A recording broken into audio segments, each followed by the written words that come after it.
వెండి తెరపై తన అభినయంతో ప్రేక్షకుల మనసుల్లో చెరగని ముద్ర వేసిన నటరత్న ఎన్టీ రామారావు జనం మెచ్చిన నాయకుడిగా ఎనలేని కీర్తిని సంపాదించుకున్నారు. ఒక నటుడిగా కాకుండా దైవంగా భావించి తమ ప్రేమాభిమానాలను ఎన్టీఆర్పై చూపించేవారు ప్రజలు. తెలుగు చిత్ర సినిమాలో తిరుగులేని కథానాయకుడిగా ఒక వెలుగు వెలిగారు. అయితే ఎన్టీఆర్ చేసిన మంచి పని గురించి ఈ వీడియోలో తెలుసుకుందాం. 1965లో భారత్ పాకిస్తాన్ మధ్య యుద్ధం వల్ల దేశానికి నష్టం వాటిల్తోంది. ఆ సమయంలో తెలుగు చిత్ర పరిశ్రమ నుంచి మొదట నటరత్న ఎన్టీ రామారావు స్పందించారు. జాతీయ రక్షణ నిధి కోసం విరాళాలు సేకరిస్తామని పత్రికాముఖంగా ప్రకటించారు. తన సహ నటీ నటుల్లో స్ఫూర్తిని నింపారు.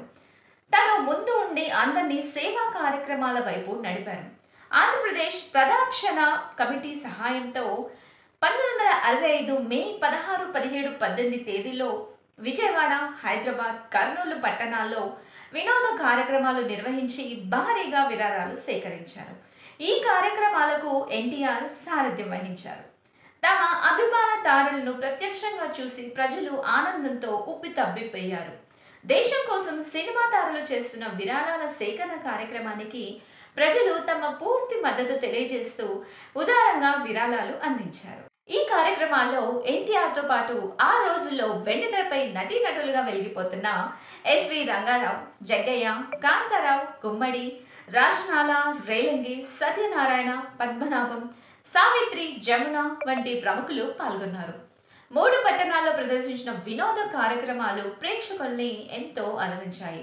తన తోటి నటీనటుల్లోనే కాదు, ప్రజల్లో కూడా స్ఫూర్తిని నింపి వారిని చైతన్యవంతుల్ని చేశాడు. ఈ కార్యక్రమం ద్వారా వచ్చిన 8 లక్షల విరాళాలు నాటి ప్రధానమంత్రి లాల్ బహదూర్ శాస్త్రికి ఎన్టీఆర్ అందజేశారు.